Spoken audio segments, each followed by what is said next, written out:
नमस्कार दोस्तों, बहुत बहुत स्वागत है मोतिहारी स्टडी पॉइंट में। इस वीडियो में हम लोग हिंदी का चैप्टर को देखेंगे और चैप्टर 1 को देखेंगे, जो कि चैप्टर 1 का नाम है बातचीत। तो बातचीत जो पाठ है यह बालकृष्ण भट्ट द्वारा रचित है और बालकृष्ण भट्ट के यहाँ पे जो तस्वीर दिखाई दे रहा है यही है बालकृष्ण भट्ट, और इन्हीं के बारे में इस वीडियो के माध्यम से हम लोग पढ़ेंगे, जो कि हिंदी का यह वीडियो है। और लेकिन इसका ऑल ऑब्जेक्टिव प्रश्न देखेंगे, यानी कि इस वीडियो को आप देख लेते हैं तो इस चैप्टर से आपको एक भी ऑब्जेक्टिव प्रश्न नहीं छूटेगा। अगर इंटर बोर्ड परीक्षा आप देने वाले हैं 2025 में, तो इस वीडियो को आप जरूर देख लीजिएगा, क्योंकि इस चैप्टर में जितना भी ऑब्जेक्टिव प्रश्न रहेगा तो इस वीडियो के माध्यम से देखा जाएगा। तो चलिए हम लोग सीधे प्रश्न को देखते हैं। देखिए, 1 नंबर प्रश्न यहाँ पे आ गया। यह प्रश्न कर रहा है, यह प्रश्न जो है, यह प्रश्न कर रहा है बालकृष्ण भट्ट किस काल के रचनाकार है।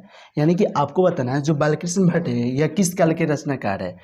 तो आप लोग याद रखिएगा, जो बालकृष्ण भट्ट जी है ना, यह जो बालकृष्ण भट्ट है यह आधुनिक काल के रचनाकार है। तो राइट आंसर क्या हो जाएगा? आधुनिक काल के। राइट आंसर डी हो जाएगा। बालकृष्ण भट्ट किस काल के रचनाकार है? तो आधुनिक काल के। राइट आंसर डी हो जाएगा। इस बात को आप याद रखिएगा। चलिए 2 नंबर प्रश्न को हम लोग देखते हैं। यह 2 नंबर जो प्रश्न है, यह प्रश्न करा है, यह प्रश्न करा है जैसा काम वैसा परिणाम किस लेखक द्वारा रचित प्रश्न है। यानी जैसा काम वैसा परिणाम जो है वह किस लेखक द्वारा रचित प्रश्न है, और यहाँ पे ऑप्शन दिया है, तो यह बालकृष्ण भट्ट द्वारा रचित प्रश्न है। राइट आंसर क्या हो जाएगा? सी हो जाएगा, बालकृष्ण भट्ट द्वारा। चलिए हम लोग फास्ट में प्रश्न को देखते हैं। यह प्रश्न 3 नंबर प्रश्न को देखते हैं। यह प्रश्न करा है बालकृष्ण भट्ट द्वारा, बालकृष्ण भट्ट के पिता का नाम क्या था। तो दोस्तों आप याद रखिए, बालकृष्ण भट्ट के पिता का नाम क्या था। ऑप्शन से देखते हैं। ऑप्शन ए करा है बेनी प्रसाद भट्ट, यह नहीं था। ऑप्शन बी करा है बेनी प्रसाद भट्ट, तो बेनी प्रसाद ही भट्ट बालकृष्ण भट्ट के पिताजी का नाम था, इसलिए राइट आंसर बी हो जाएगा। बालकृष्ण भट्ट के पिताजी का नाम क्या था? तो बेनी प्रसाद भट्ट। चलिए हम लोग 3 नंबर प्रश्न को देखते हैं। 4 नंबर प्रश्न को देखते हैं। यह प्रश्न जो है, यह प्रश्न करा है दमयंती स्वयंवर किस लेखक की रचना है। आपको बताना है जो दमयंती स्वयंवर है वह किस लेखक की रचना है। तो आप लोग याद रखिएगा बालकृष्ण भट्ट की है, इसलिए राइट आंसर क्या हो जाएगा? सी हो जाएगा, बालकृष्ण भट्ट का। चलिए 5 नंबर प्रश्न को देखते हैं। यह प्रश्न बहुत ही महत्वपूर्ण प्रश्न है, कई बार परीक्षा में पूछा गया, जो कि करा बालकृष्ण भट्ट की रचना बातचीत क्या है। एकांकी है या कहानी है या ऐतराज समरण है या ललित निबंध है। तो आप लोग याद रखिएगा बालकृष्ण भट्ट की जो रचना बातचीत है ना, यह ललित निबंध है, इसलिए राइट आंसर क्या हो जाएगा? डी हो जाएगा, ललित निबंध। बालकृष्ण भट्ट की रचना बातचीत क्या है? तो ललित निबंध है। राइट आंसर डी हो जाएगा। इस बात को आप याद रखिएगा, क्योंकि यह प्रश्न कई बार परीक्षा में पूछा गया। देखिए 6 नंबर प्रश्न को देखते हैं। यह प्रश्न करा है बालकृष्ण भट्ट के पिता किस युग से निबंधकार थे। आप याद रखिएगा बालकृष्ण भट्ट के पिता जो थे वो भारतेंदु युग से निबंधकार थे, इसलिए राइट आंसर क्या हो जाएगा? बी हो जाएगा, भारतेंदु युग से।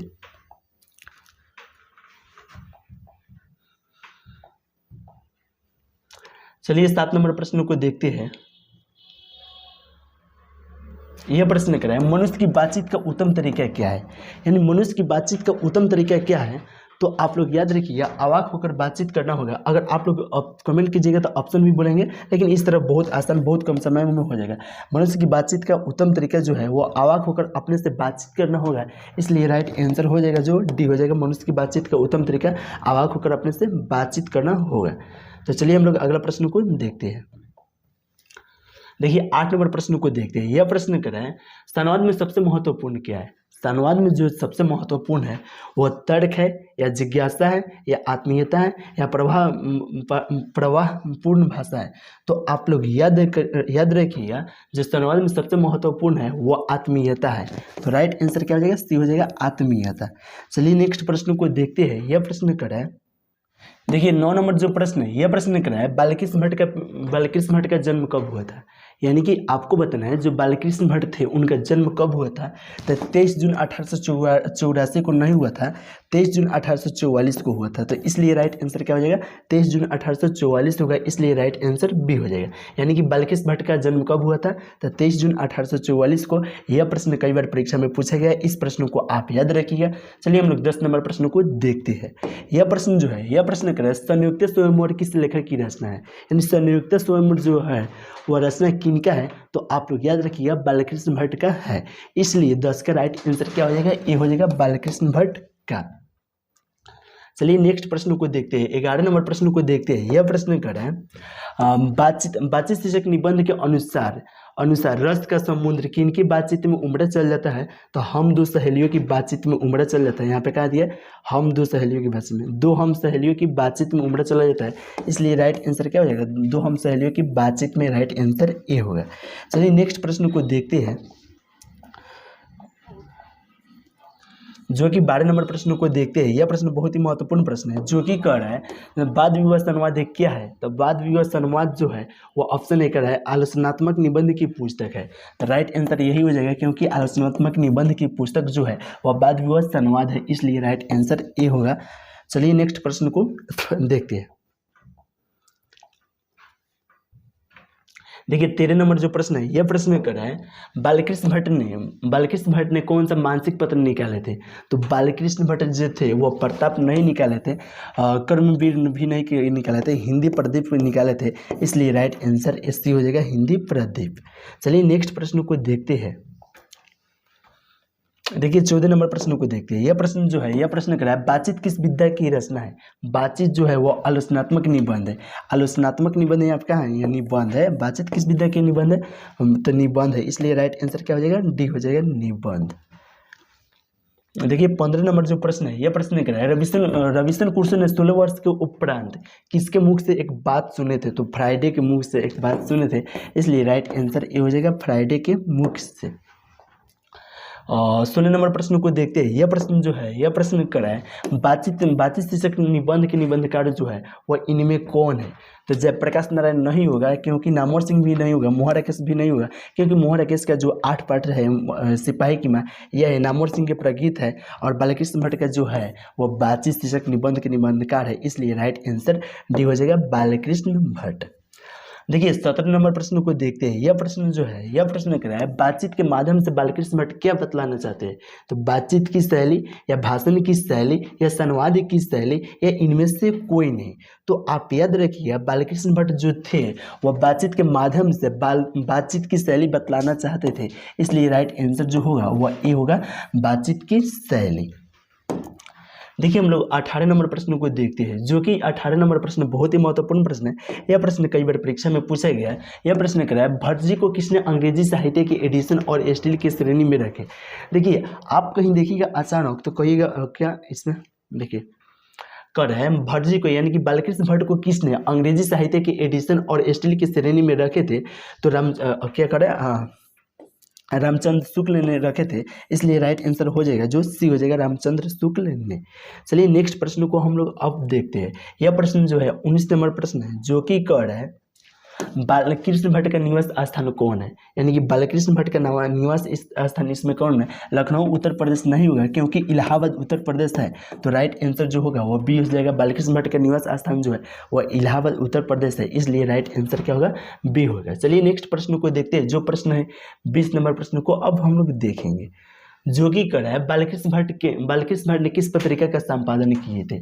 आर्यवार्ता के किए थे, या हुंकार का किए थे, या हिंदी प्रदीप का किए थे? तो हिंदी प्रदीप का जो थे वह बालकृष्ण भट्ट ने किए थे, इसलिए राइट आंसर क्या हो जाएगा? सी हो जाएगा हिंदी प्रदीप के।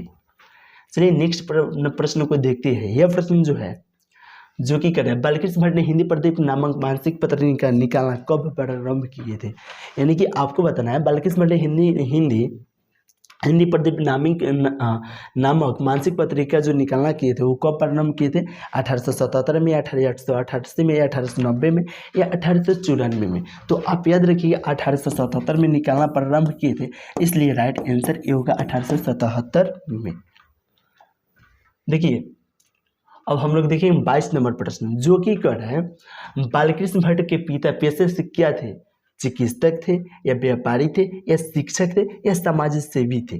तो आप याद रखिएगा बालकृष्ण भट्ट के पिता पेशे जो थे वह व्यापारी थे, इसलिए राइट आंसर क्या हो जाएगा? बी हो जाएगा व्यापारी। चलिए नेक्स्ट प्रश्न को अब हम लोग देखते हैं, जो कि 23 नंबर प्रश्न कह रहा है। देखिए 23 नंबर प्रश्न बहुत महत्वपूर्ण प्रश्न है। कह रहा है कौन सा उपन्यास जो है वह बालकृष्ण भट्ट द्वारा रचित है? मैला आंचल, या गोदान, या 100 अजन एक सुजन, या अंतराल? तो आप याद रखिएगा 100 अजन जो एक सुजन है ना वह बालकृष्ण भट्ट द्वारा रचित है, इसलिए राइट आंसर क्या हो जाएगा? सी हो जाएगा 100 अजन एक सुजन। चलिए 24 नंबर प्रश्न को देखते हैं। यह प्रश्न जो है, यह प्रश्न कह रहा है नाटक के परिणाम में होने वाले मंगल पाठ को हम लोग क्या कहते हैं। नाटक के परिणाम में होने वाले मंगल पाठ को हम लोग क्या कहते हैं, भजन कहते हैं, या नांदी पाठ कहते हैं, या मंगलाचरण कहते हैं, या आरती कहते हैं। तो आप लोग याद रखिए कि नाटक के परिणाम में होने वाले मंगल पाठ को हम लोग नांदी पाठ कहते हैं, इसलिए राइट आंसर क्या हो जाएगा, बी हो जाएगा, नांदी पाठ। चलिए 25 नंबर प्रश्न को देखते हैं। यह प्रश्न बहुत ही महत्वपूर्ण प्रश्न है, जो कि कह रहे हैं रविशंकर कुर्सो को कब तक मनुष्य का मुख देखने को नहीं मिला था, 10 वर्ष तक, या 12 वर्ष तक, या 16 वर्ष तक, या 18 वर्ष तक। तो आप याद रखिएगा रविशंकर कुर्सो का मनुष्य का मुख 16 वर्ष तक देखने को नहीं मिला था, इसलिए राइट आंसर हो जाएगा सी, 16 वर्ष तक। एडिसन के अनुसार असल बातचीत कितने लोगों के बीच हो सकती है, तो एडिसन के अनुसार असल बातचीत कितने लोगों के बीच हो सकती है, तो 2 लोगों के बीच, या 3, या 4, या 5। अभी ने बताया कि एडिसन के अनुसार असल बातचीत सिर्फ 2 व्यक्तियों के बीच हो सकती है, इसलिए राइट आंसर क्या हो जाएगा, ये हो जाएगा 2 व्यक्तियों के बीच। चलिए नेक्स्ट प्रश्न को देखते हैं, जो कि 29 नंबर प्रश्न को देखेंगे, और यह प्रश्न कर रहा है बातचीत से मन किस प्रकार का हो जाता है, तो बातचीत से मन हल्का और स्वच्छ हो जाता है, इसलिए राइट आंसर क्या हो जाएगा, सी हो जाएगा, हल्का और स्वच्छ। चलिए नेक्स्ट प्रश्न को देखते हैं, जो कि 30 नंबर प्रश्न को देखते हैं। यह प्रश्न कर रहा है किसके ना होने से सृष्टि गूंगी प्रतीत होती है, श्रवण शक्ति, या वाक शक्ति, या दिव्य शक्ति, या स्मरण शक्ति। तो आप याद रखिएगा किसके ना होने से सृष्टि गूंगी प्रतीत होती है, तो वाक शक्ति के ना होने से सृष्टि गूंगी प्रतीत होती है, इसलिए राइट आंसर जो होगा वह बी हो जाएगा, वाक शक्ति के। चलिए 31 नंबर प्रश्न को देखते हैं। यह प्रश्न कर रहा है आर्ट ऑफ कन्वर्सेशन कहाँ के लोगों में सर्वाधिक प्रचलित है। यह प्रश्न कई बार परीक्षा में पूछा गया है, जो कि कह आर्ट ऑफ कन्वर्सेशन जो है वह कहाँ के लोगों में सर्वाधिक प्रचलित है, तो अफ्रीका का, या भारत का, या यूरोप का, या कनाडा के। तो आप लोग याद रखिएगा आर्ट ऑफ कन्वर्सेशन जो है वह यूरोप का लोगों में सर्वाधिक प्रचलित है, इसलिए राइट आंसर जो होगा वह सी हो जाएगा, यूरोप का। चलिए नेक्स्ट प्रश्न को देखते हैं, और यह जो प्रश्न है यह लास्ट है इस वीडियो का प्रश्न, जो कि बहुत ही महत्वपूर्ण प्रश्न है। यह प्रश्न क्या है, बातचीत शीर्षक निबंध के अनुसार जो कुछ मवाद या धुआं जमा रहता है वह भाप बनकर कैसे निकल पड़ता है, बहस करके, या झगड़ा करके, या बातचीत के जरिए, या हंसने से। तो आपको हम देखिए अभी तो नहीं, इसके पहले भी पढ़ाए थे, तो बताए थे बातचीत के जरिए बातचीत का मवाद या धुआं जमा बनकर रहता है वह निकल पड़ता है, तो राइट आंसर इसका सी हो जाएगा। दोस्तों इस वीडियो में हम लोग 32 से ऑब्जेक्टिव प्रश्न देखेंगे, और यहाँ पे देखिए ये समाप्त भी हो गया, और एक शायरी है, इस शायरी को हम लोग सुनकर इस वीडियो को समाप्त कर देंगे। और देखिए यहाँ पे माँ खाना बना रही है, और माँ क्या कहना चाह रही है, कह रही है माँ की दुआ खाली नहीं जाती, माँ की दुआ टाली नहीं जाती। अरे माँ की दुआ खाली नहीं जाती, माँ की दुआ टाली नहीं जाती। बर्तन मचकर भी 4-5 बच्चे माँ पाल लेती है माँ, मगर 4-5 बच्चों से एक माँ पाली नहीं जाती है। और देखिए इस माँ को हालत क्या है, और यह माँ कहना क्या चाहती है। तो चलिए दोस्तों यहीं पे वीडियो समाप्त करते हैं।